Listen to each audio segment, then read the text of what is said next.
अस्सलाम वालेकुम, उम्मीद करते हैं आप सब खैरियत से होंगे। जहां भी मैं इस्लामाबाद ब्लू एरिया में मौजूद हूँ, जहाँ यूटिलिटी स्टोर के मुलाज़िमीन 6 दिन से एहतजाज पर हैं और उनके मुतालबात ये हैं कि इदारा जो है बंद किया जा रहा है, इनकी नौकरियों का खतरा है और डी चौक की तरफ जाने की भी कोशिश की, लेकिन हुकूमत ने जो है कल इनको मुज़ाकरात के लिए बुलाया, कमेटी भी बनाएगी कि आपके मुतालबात माने जाएंगे और इनका कहना है कि अगर ये मुतालबात नहीं माने जाते फिर अगला लाया अमल देंगे।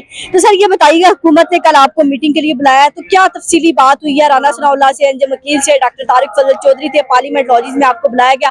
आखिरकार 5 दिन आप यहाँ इस्लामाबाद की सड़कों में धूप बारिश सहते रहे, बैठे रहे, उसके बाद हुकूमत को 5 दिन बाद ख्याल आया, तो उम्मीद थी हुकूमत को ख्याल आएगा।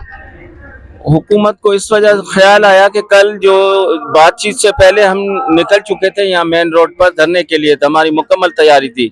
तो हुकूमत उस हमें लाइट ले रही थी। जब उन्होंने देखा कि ये तो बिल्कुल तैयार है और हमारे पास पीछे का रास्ता नहीं है, जहाँ से हम लोग आए ना, अब हम बैक टू पवेलियन नहीं जाएंगे, यू टर्न नहीं लेंगे, जो भी होगा यहाँ पर ही होगा, क्योंकि हमारे बच्चों के फ्यूचर का सवाल है। हमारे रोजगार हमारे बैसाखी था, वो हमसे छीन ली गई है। उस सपोर्ट पर हमारे बच्चे भी हमारे साथ खड़े थे, तो हमारे पास बैक का कोई क्या वज़ीर आज़म का क्या पैगाम लेकर आए थे राना सनाउल्लाह और अंजुम वकील साहब? राना सनाउल्लाह साहब ने हमारे जो प्रपोजल थे, जो हमारे जो खदशात थे, वो सुने और हमारे जो प्रपोजल वो प्राइम मिनिस्टर तलक साहब तक लेकर भी जाएंगे और वजीर खजाना साहब से मीटिंग है। 2 ऑप्शन है, या तो इदारे को चलाना है या पैकेज देना है, लेकिन मुझे जो लगता है कि वो पैकेज देंगे और इस इदारे को वाइंड अप भी करेंगे, इदारा बंद करेंगे। यस। तो कल उनकी बॉडी लैंग्वेज से क्या लगा कि आपका मुतालबात अच्छा रिस्पांस उन्होंने दिया है। हम अप्रिशिएट करते हैं राना सनाउल्लाह साहब के रवैये को। उन्होंने अच्छा रवैया, उन्होंने भी फील किया है, वो भी इंसान है, हम भी इस कंट्री के सिटीजन हैं। हम कहाँ जाएंगे? हमारी 20-20 साल सर्विस हो गई है, ओवर एज हो गए हैं, अब तो हमारे से तगारी भी नहीं उठेगी। हमारे बच्चे पढ़ रहे हैं, तो उनका फ्यूचर किस तरह सिक्योर होगा? तो हमने यही मुतालबा रखा है कि हमें पैकेज अच्छा दिया जाए, ताकि हम कोई अच्छा सा रोजगार जाके करके अपने बच्चों को पेट पाल सके। सर क्या कहेंगे, अगर हुकूमत लचक तो दिखाई है, हुकूमत एग्जैक्ट आपके मुज़ाकरात पर नहीं आती, कोई पैकेज भी नहीं देती और इदारे को बंद कर देती है, तो अगला लाए अमल आप यहाँ अभी तक बैठे हैं, सुकून से बैठे हैं, पुरअमन एहतजाज कर रहे हैं, आगे भी उम्मीद है कि पुरअमन एहतजाज करेंगे, लेकिन अगला पड़ाव कहाँ पर हो सकता है? जी हमारा अभी तो इधर ही है और हम अपना पुरअमन एहतजाज करेंगे। और अगर मंडे वाले दिन हुकूमत हमारे साथ, हमारे कायदीन के साथ अच्छे मुज़ाकरात पूरे करती है तो ठीक है, अगर ना हुए तो फिर हम इंशाल्लाह पार्लियामेंट के सामने जाएंगे और पार्लियामेंट के अंदर भी जाएंगे, वापस हमने नहीं जाना। अमन एहतजाज करना ने हमने इंशाल्लाह, और जरूर पार्लियामेंट के पास अंदर जाना है। आप क्या कहिए, कितनी मुश्किल है यहाँ पर बैठना, एहतजाज करना, और फिर हुकूमत आपको सुन भी नहीं रही, 5 दिन के बाद सुना है आपको? ये बात ये हुकूमत ऐसा हुकूमत है कि ये किसी का बात मानता भी नहीं। पहले धरने में जो इस तरह हुआ था, जिसकी हुकूमत आई तो जो हमारा यूटिलिटी स्टोर खसारे में चला गया। जब इमरान खान साहब की हुकूमत आ गई तो फिर उरूज पे चला गया। ये सारा इस हुकूमत की ना किसी का पॉलिसी है, और ये इंशाल्लाह हम तब तक नहीं जाएंगे जब तक हमारा मुतालिबा हल नहीं हो जाए। और जाना भी कहाँ है? अपने बच्चों को क्या मुंह दिखाएंगे? किस वजह हम आए?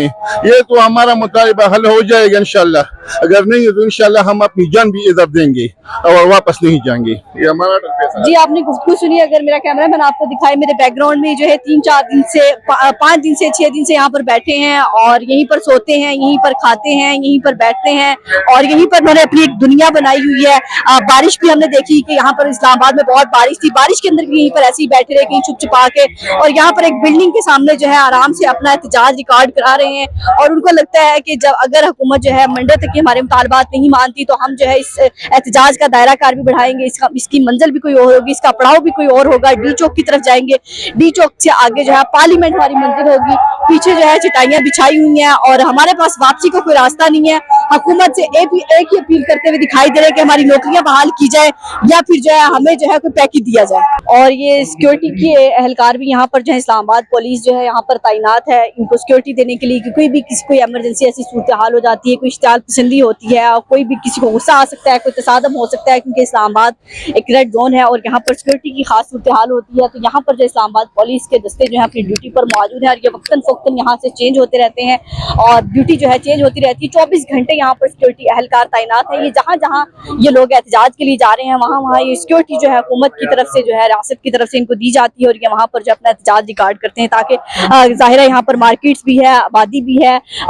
हालांकि उनके पास कोई ऐसी चीज नहीं है, वो पुरअमन शहरी है और पुरअमन एहतजाज कर रहे हैं। उनका सिर्फ वही एक ही मुतालबा है कि हम नौकरी जो है अपनी बहाल कराना चाहते हैं, इसके अलावा तो हमारा कोई मुतालबा ही नहीं है। हमें जो है सिक्योरिटी की जरूरत नहीं है और ना ही यहाँ पर ये इनको बैठना चाहिए। हम कौन सा यहाँ से कुछ उखाड़ के लेके जा रहे हैं, लेकिन कोई रूल्स एंड रेगुलेशंस होते हैं और किसी भी शहर के किसी भी मुल्क के जहाँ आप एहतजाज के लिए बैठे हैं तो वहाँ पर एटलीस्ट इतनी सिक्योरिटी होनी चाहिए। और जरूरी नहीं कि सभी यहाँ पर पुरअमन है, कोई ऐसा भी हो सकता है किसी को गुस्सा आ सकता है, तो कोई ऐसे एहतजाज से निमटने के लिए तमाम तर तैयारियां भी यहाँ पर रखी जाती हैं। और थोड़ी सी दूर जो है बख्तरबंद गाड़ी भी खड़ी है, कोई तमाम तर इंतजाम मुकम्मल हैं। और इस्लामाबाद में अगर ये 2 दिन के लिए इनके यहाँ पर मुतालबात नहीं पूरे होते तो फिर लगता है कि हालात जो है ज्यादा गंभीर हो जाएंगे। तो हुकूमत ने भी कल एक अच्छा इनिशिएटिव दिखाया है कि बातचीत करने की कोशिश की है और एक कमेटी बना दी गई है, क्योंकि राना सनाउल्लाह हमेशा लगता है हुकूमत में बातचीत करने के लिए रखे हुए हैं, बीच का रास्ता निकालेंगे। राना सनाउल्लाह थे, अंजम अकील थे और जो है डॉक्टर तारिक फजल चौधरी थी। पार्लियामेंट लॉजिस में मुलाकात हुई और मुलाकात अरेंज की गई और तमाम तर सूरत हाल से जो तहफुजात हैं जो इनकी यूनियन बनाई हुई उसने वहाँ पर बैठकर बात की। जाहिर है कि सारे मुलाजमीन तो पार्लियामेंट लॉजिस में जाके कहीं मुज़ाकरात के लिए नहीं जा सकते।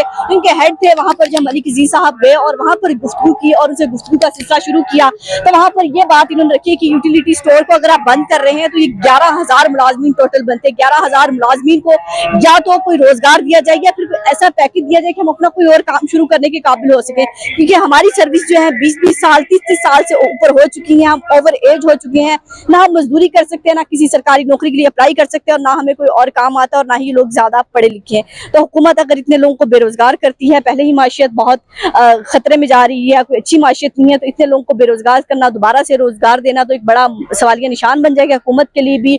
और हुकूमत के लिए पहले एक बड़ा चैलेंज बन चुका है कि माशियत को कैसे संभाला जाए। यूटिलिटी स्टोर मुलाजमीन का यही एहतजाज है कि हम जो है दोबारा नौकरियां नहीं तलाश कर सकते और इस एज में हमें बेरोजगार ना किया जाए। हमारे बच्चे हैं छोटे छोटे और जितने भी यहाँ पर लोग आए हुए हैं सारे मिडिल क्लास लोग घरों से ज़ाहिर ताल्लुक रखते हैं, कमाते हैं तो खाते हैं। एक कमाने वाला है, पूरे घर वाले खाने वाले हैं और एक ही नजरिया है, एक ही सोच है यहाँ पर बैठे लोगों की कि हम अपना रोजगार बचाने हैं, रोजगार बचा के जाएंगे। क्योंकि अगर रोजगार की फिक्र ना होती, टेंशन ना होती, इतनी बारिश में, इतनी धूप में, इतनी आंधी में, तमाम तरह मौसम की सख्तियां बर्दाश्त करते हुए ये चेहरे ना बैठे होते। ज़ाहिर है कोई अपने बच्चों की उम्मीद लेके बैठा है, कोई बहन भाइयों की, कोई वालिदैन की, तो हर कोई किसी ना किसी का सहारा है, पूरे पूरे खानदान है उनके पीछे। तो हुकूमत को भी होश के नाखून लेने चाहिए कि आपने कमेटी तो बनाई है इनसे मुज़ाकरात के लिए, लेकिन एटलीस्ट आप इनको या तो कोई बैठने की भी जगह दी जाए। जब तक आप इनके मुतालबात नहीं हल करते, इस तरह वो रोड पे बैठे हैं, दुकानों के शेल्टर्स के नीचे बैठे हैं, कहीं अपने कपड़े धोते हैं, कहीं खाना खाते हैं, तो मुश्किलात में इनकी मुश्किलात भी कम की जाए। और उसके बाद जो है अगर आप मुज़ाकरात इनके मानते हैं तो वो सबसे अच्छी बात है कि 2 दिन का वक्त लेने की बजाय आपको एक ही दिन के मुज़ाकरात मानने चाहिए।